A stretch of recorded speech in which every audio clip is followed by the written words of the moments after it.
ശരി, doctor P J Vincent, ഇതിപ്പോൾ നീണ്ടു പോകണം, യുദ്ധ സാഹചര്യം അതങ്ങ് തുടരണം എന്ന് ആഗ്രഹിക്കുന്ന രാജ്യങ്ങളുണ്ടോ?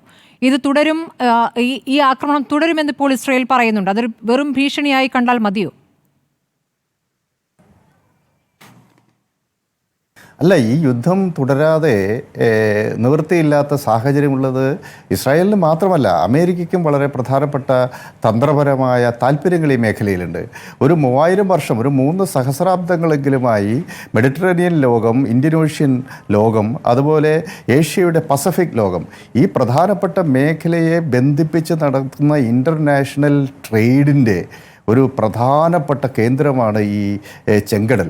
ഈ ചെങ്കടൽ മേഖലയിൽ ഹൂത്തികൾ നടത്തുന്ന ആക്രമണങ്ങൾ ഫലപ്രദമായി ചെറുക്കാൻ അമേരിക്കയ്ക്കോ ഇസ്രായേലിനോ കഴിയുന്നില്ല എന്നുള്ള വസ്തുത നിലവിലുണ്ട്.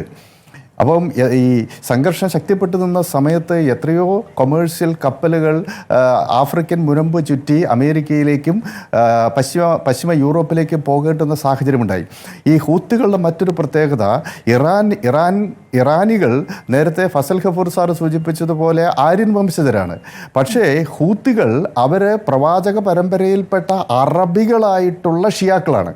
അതുകൊണ്ട് അവർക്കെതിരെ ഈ സൗദി അറേബ്യയ്ക്ക് അവരെ നേരിടുന്നതിൽ ഇത്തരം വംശീയമായ ചില ഘടകങ്ങൾ കൂടി തടസ്സമാകുന്നുണ്ട്. അപ്പോൾ അതോടൊപ്പം ഈ സൗദി അറേബ്യയിലെ ജിസാൻ പ്രോവിൻസ്, അവിടെ ഇവർക്ക് ഷിയാക്കൾക്ക് നിർണായകമായ സ്വാധീനമുണ്ട്. 60% ഷിയാക്കളാണ്.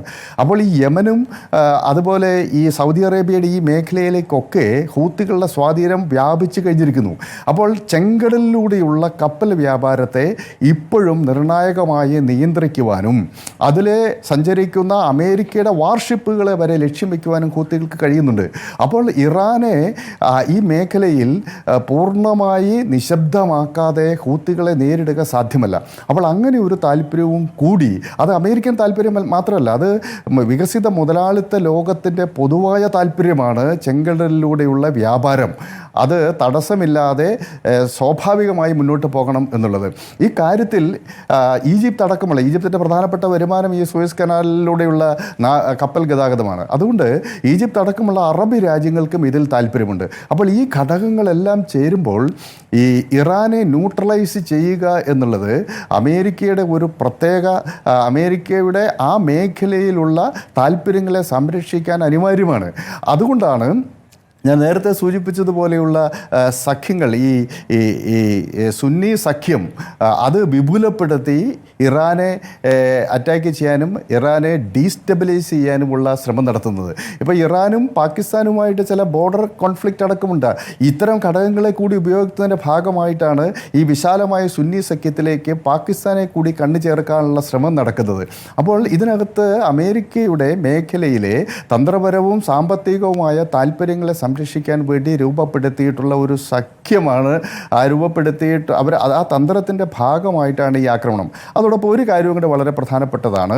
ഇപ്പോൾ അത് ചരിത്രപരമായിട്ട് തന്നെ അങ്ങനെയാണ്. 1998 റിച്ചാർഡ് ബട്ട്ലർ നൽകിയിട്ടുള്ള, അത് IAEAയുടെ പ്രതിനിധിയായിട്ട് അദ്ദേഹം നടത്തിയിട്ടുള്ള റിപ്പോർട്ടിൽ ആണവ സമ്പുഷ്ടീകരണം നടത്തുന്നു ഇറാഖ് എന്ന് സൂചിപ്പിക്കുകയുണ്ടായി.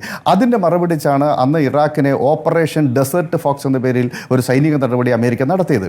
ഇപ്പോഴും അത്തരമൊരു സാഹചര്യം കൂടി ഇസ്രായേലിന് അനുകൂലമായി വന്നിരിക്കുന്നു. അത് IAEAയുടെ ഇൻ്റർനാഷണൽ അറ്റോമിക് എനർജി ഏജൻസിയുടെ ബോർഡ് ഓഫ് ഗവർണേഴ്സിലെ 19 ആളുകൾ അനുകൂലമായി ഒപ്പിട്ടുകൊണ്ടാണ് 60% സമ്പുഷ്ടീകരണം, അതായത് നിലവിൽ IAEA മുന്നോട്ട് വെച്ചിട്ടുള്ള മാനദണ്ഡങ്ങളെ മറികടന്നുകൊണ്ട് യുറേനിയത്തിൻ്റെ സമ്പുഷ്ടീകരണം 60% എത്തിച്ചിരിക്കുന്നു. വെപ്പൺ ഗ്രേഡിന് തൊട്ട് താഴെയുള്ള 408 കിലോഗ്രാമോളം യുറേനിയം അവർ ഓൾറെഡി സമ്പുഷ്ടീകരണം നടത്തി കഴിഞ്ഞിരിക്കുന്നു.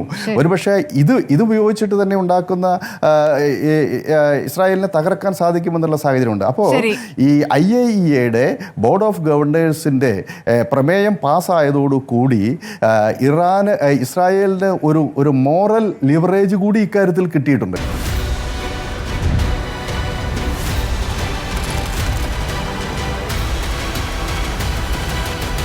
ഡിബേറ്റ് വിത്ത് സ്മൃതി പരുത്തിക്കാട്.